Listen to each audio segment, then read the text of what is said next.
Il lance sa ligne au bon endroit pour obtenir l'information juste. Mario Dumont. Pour savoir et comprendre. Cube Radio.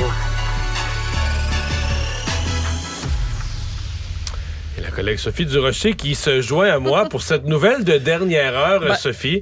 Tu l'as en main, donc une lettre de Radio-Canada, de la CBC, signée de la main de la présidente. Oui, envoyée à la présidente de l'Union des artistes, Tania Contoianni, et Radio-Canada, CBC s'excuse profondément et sans équivoque. Pourquoi?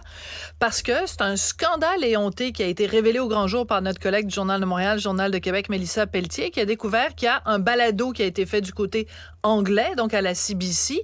Il voulait qu'il y ait un rayonnement international pour ce balado en anglais. Il voulait donc une version française. Au lieu de demander à leurs collègues de Radio-Canada à Toronto ou de demander à des gens de l'UDA de faire la version française, ils sont allés à Paris. Ils ont pris une comédienne avec un petit accent pointu qu'on connaît bien. Et donc, ça a provoqué un scandale parce que les gens disaient « Pourquoi vous avez fait ça? » Et la réponse du producteur de CBC, c'est « On voulait pas avoir l'accent québécois. » Parce que l'accent québécois nous aurait empêché d'avoir une portée internationale pour notre balado. Alors, si tu veux bien, moi, j'en ai écouté une partie du balado. Voici ce que ça donne quand CBC nous fait traduire nos affaires. À Paris. Ça se passe à Toronto. En plus, c'est l'histoire d'une fille qui vit un divorce difficile, puis elle va dans un bar pour épancher sa peine. Regarde ce que ça donne quand c'est fait à Paris. Alors voilà, demain j'ai 39 ans et ce soir, je suis dans un bar. J'ai bu quelques verres de trop et je suis obsédée par un homme qui porte une chemise beaucoup trop blanche et un jean trop bien taillé. Il est tellement séduisant que c'en est frustrant. Alors, je prends mon cocktail et je décide d'aller voir la cartomancienne au fond du bar. Mes copines me trouvent stupide. Oh, mes copines me trouvent stupide. Alors, c'est super insultant parce qu'au Québec, on a une industrie du doublage qui est extrêmement établie. Et qui travaille de deux façons. Si tu demandes de faire quelque chose en québécois, ils vont te le faire, en langage que tu entendrais dans un village au Québec. Mais si tu le demandes de le faire en français international, il y a plein de produits qui sont faits dans un français tout à fait international, là, où on va laisser de côté toutes les expressions locales. Ben oui, c'est ça. Ils sont capables de s'adapter. Puis on a plein, en plus, de comédiennes québécoises qui font carrière en France. Marie-Josée Croze, elle a obtenu un prix à Cannes, un prix d'interprétation. Maintenant, Marie-Josée Croze, elle fait sa carrière en France. Je peux pas croire qu'ils auraient pas pu, même s'ils allaient à Paris... Antoine Bertrand est devenu une super vedette en France. Exactement. Puis il y en a plein. Puis il y a Charlotte Lebon, puis Suzanne Clément qui est allée faire carrière en France, qui est revenue maintenant au Québec. Elle joue dans Stat. Je veux dire, c'est rempli. Je veux dire, t'appelles l'UDA, c'est rempli. Alors, c'est vraiment quand même assez incroyable. Les excuses de Catherine Tate, donc la présidente de Radio-Canada... Mais là, juste pour dire aux gens ce qui se passe... Donc là, ils ont déjà payé, c'est traduit à Paris, et là, ils vont le refaire traduire. Alors, c'est hallucinant. Ils disent, nous allons donc retirer la version française pour l'instant, refaire traduire les épisodes auprès d'une entreprise de doublage québécoise, et ils disent, encore une fois, il s'agit d'une erreur, nous en prenons acte et nous mettrons tous les moyens en place pour éviter que ça se reproduise. Mais quand ils disent tous les moyens, c'est des bidous. Mais c'est des bidous à qui? C'est pas les bidous de Catherine Tate, c'est tes bidous à toi, puis c'est mes bidous à moi, puis c'est les bidous de tout le monde qui nous écoute.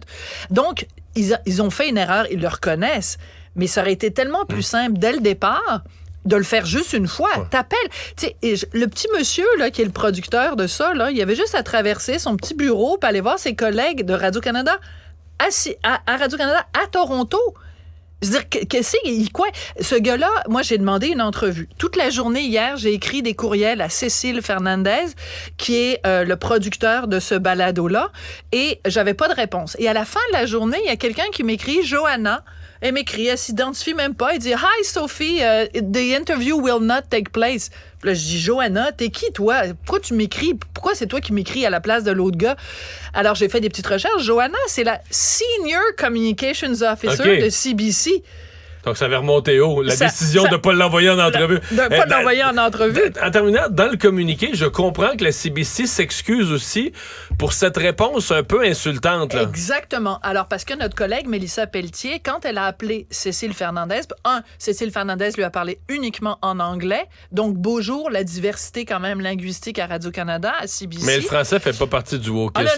Non. Toutes les autres langues, mais le français, ça, non. L'inclusion, l'équité. N'inclut pas le français. Puis la diversité, mais pas la diversité linguistique, pas l'inclusion linguistique et surtout pas l'équité linguistique. Donc, elle avait appelé le gars, il lui a répondu en anglais seulement et il lui a répondu, donc cette phrase très insultante, il lui avait répondu, c'est parce qu'on ne veut pas l'accent québécois, parce que ça n'est pas exportable. Donc, Radio-Canada s'excuse aussi de ça en disant notre réaction initiale aux questions des médias a également manqué de sensibilité. Oh, que c'est bien ça, dit. c'est de la belle petite musique à nos oreilles.